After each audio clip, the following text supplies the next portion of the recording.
Lots of girls think that STEM isn't for them because it's a boys' field, even because it's too nerdy. I was watching films like the WikiLeaks movie with Benedict Cumberbatch. I read a Time article about quantum computing. In high school, I just found it really cool, even though I didn't know what it was about.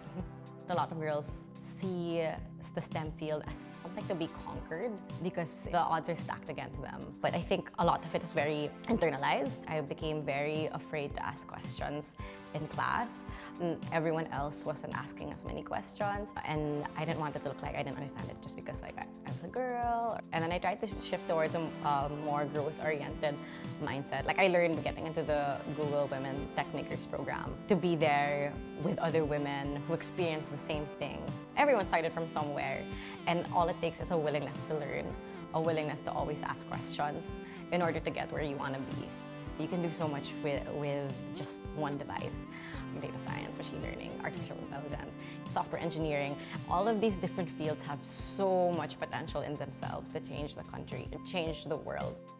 Pursuing other work in college has definitely formed who I am today and made me not just a computer scientist, but also a leader, also someone who's passionate about education.